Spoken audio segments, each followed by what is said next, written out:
So hello and welcome. आप सभी लोगों का सेकंड पार्ट में बहुत बहुत स्वागत है। आई होप आपने वीडियो का पहला पार्ट देखा होगा जिसमें हमने पूरी तरीके से बात करी थी कि किस तरीके से हमारे पूरे ब्रह्मांड का निर्माण हुआ। पूरे ब्रह्मांड जिसमें बिग बैंग थ्योरी जो थी एडमंड हबल की, उसके बारे में काफ़ी अच्छी तरीके से हमने समझने की कोशिश करी थी। इस वीडियो लेक्चर सीरीज के सेकंड पार्ट में अब आप जानने जा रहे हैं कि जिस तरीके से पूरी ये ब्रह्मांड का निर्माण हुआ, उसके बाद बहुत सारे इस ब्रह्मांड के अंदर मिल्की वेव्स बननी चालू हो गई। इस मिल्की वेव्स के अंदर कई हज़ारों करोड़ों सितारे हैं, तारे हैं। और आपने बड़ा ही क्या कहते हैं, बहुत टाइम पहले ये सुना होगा कि एक ध्रुव तारा है जो बड़ा ही अच्छा चमकता है। और आपको क्या लगता है कि जो ध्रुव तारे की कहानी है कि ध्रुव तारे से हमेशा नॉर्दर्न साइड के बारे में पता चलता है। बहुत सारी ऐसी बातें हैं जो इतिहास में भी इसके बारे में प्रचलित है। लेकिन हाल फिलहाल हमें ये जानना है कि अगर वो ध्रुव तारा इतना ज़्यादा चमकता है तो असल में इन तारों की शुरुआत होती कैसे, ये तारे बने कैसे थे। क्योंकि हमने वीडियो के लेक्चर सीरीज के पहले पार्ट में ये तो जान लिया था कि एवोल्यूशन किस हिसाब से हुआ।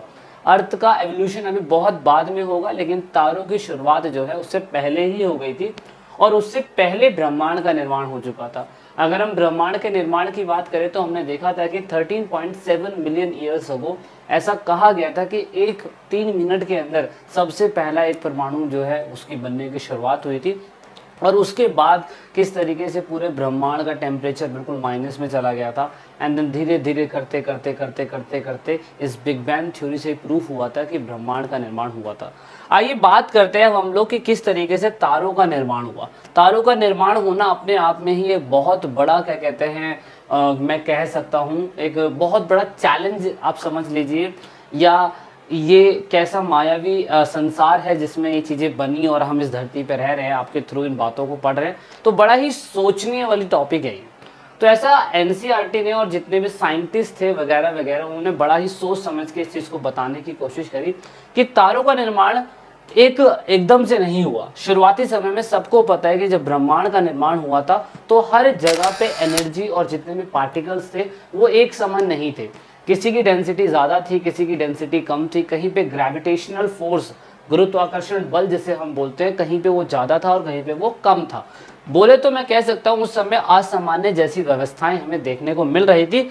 लेकिन जब ये पूरा का पूरा ब्रह्मांड बना हुआ था तो गैस के बादल जो थे ना, जिसमें हमने देखा था कि हाइड्रोजन और हीलियम की मात्रा बहुत ज़्यादा थी।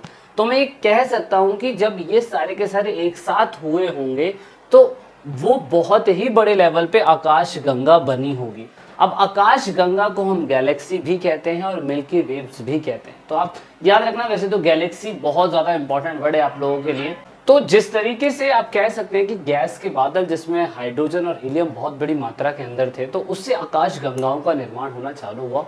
और आकाश गंगा को तो आपको पता है कि हम लोग गैलेक्सी कहते हैं। अब अगर पेपर में छोटा सा एक क्वेश्चन आ जाए कि आप गैलेक्सी को डिफाइन करें, तो आप ये बिल्कुल आसानी से और सरल शब्दों में बोल सकते हैं कि आकाश गंगाएं उन बहुत सारे तारों का समूह है जिसमें कई अनगिनत और करोड़ों तारे हमें देखने को मिलते हैं।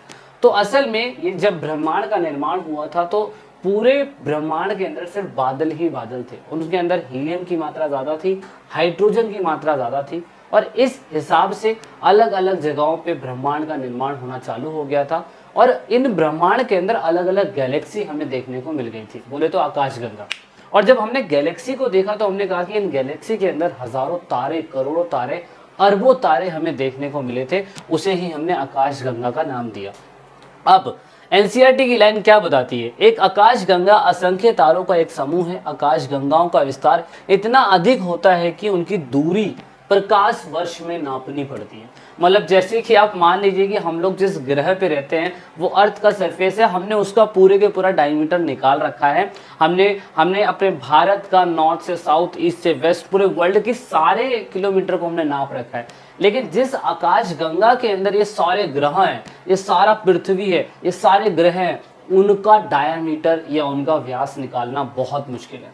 यानी कि हमने आज तक किसी भी आकाश गंगा का दूरी लेंथ इनटू ब्रेथ आपने फॉर्मूला भी सुना होगा, हमने कभी नहीं निकाला। हमने सिर्फ ये साइंटिस्ट का एक सिर्फ और सिर्फ अंदाजा ही है कि मे भी इतना हो सकता है। तो एनसीईआरटी ने क्या कहा, मैंने क्या कहा, आपको कोई पीएचडी नहीं करनी है, आपने बस समझना इतना है कि इतना है तो इतना ही हमें समझना है, एनसीईआरटी से बढ़कर अभी कुछ मत मान के चलना।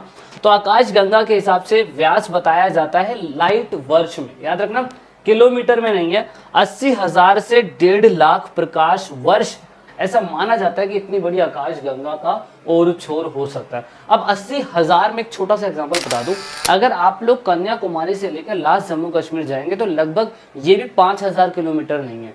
तो आप सोचो 80,000 तो मतलब मैं कह रहा हूँ कि पूरे अर्थ का रेडियस भी नहीं है, पूरे अर्थ का डायमीटर भी नहीं, रेडियस तो छोड़ दो आप। तो सोचो आकाश गंगा कितनी बड़ी है, आकाश गंगा कितनी ज्यादा बड़ी है। और तो उस आकाश गंगा को भी हमने प्रकाश वर्ष में नापा है। अब प्रकाश वर्ष का क्या फॉर्मूला है, लाइट ईयर का क्या फॉर्मूला है, वो आपको एनसीईआरटी बता देती है।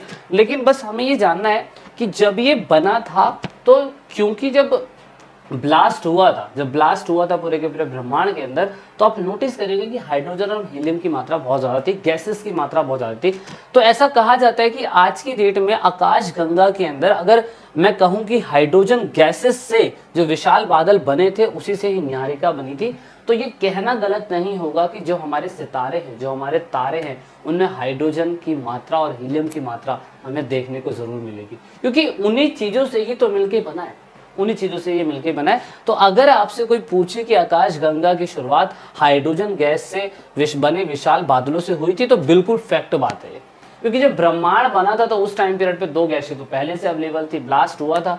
भाई देखो ये ना बहुत लंबी बात हो जाती है कि इसमें क्या था, उसमें क्या था, उसमें क्या था, लेकिन हमें बस इतना सा समझ लेना है। तो मैं कह सकता हूँ तारों का एवोल्यूशन एक दिन में नहीं हुआ। तारों के एवोल्यूशन में ऐसा कहा जाता है कि जब धरती की उत्पत्ति नहीं, जब ब्रह्मांड की उत्पत्ति 13.7 मिलियन ईयर्स अगो हुई थी, तो ऐसा कहा जाता है कि उसके बाद ये तारे बनने शुरू हुए होंगे। और तारों की शुरुआत हमारी एनसीईआरटी क्या बताती है, हमारी एनसीईआरटी बताती है कि 5 से 6 अरब वर्ष पहले तारों का निर्माण हुआ होगा। तो बस आप इतना ही समझ लीजिए, एमसी क्वेश्चन के अंदर अगर ये आता है तो ये जरूर आएगा। आकाश गंगा के अंदर कौन सी गैसेस हमें देखने को मिलती है, जरूर आएगा। तारों का निर्माण कैसे हुआ था, ये गैसीय बादल थे जो घूम रहे थे, उसमें कोई रिएक्शन हुआ होगा, और उसके 5 से 6 अरब मिलियन ईयर्स अगो उसके बाद मैं कह सकता हूँ कि उस टाइम पीरियड पे जो तारे थे उनके बनने की शुरुआत हुई होगी। कैसे हुई होगी, यह झुंड बढ़ते बढ़ते घने गैसीय पिंड बने जिससे तारों का निर्माण आरंभ हुआ। मतलब यही गैसीय पिंड आपस में टकरा रहे होंगे, टकराने के बाद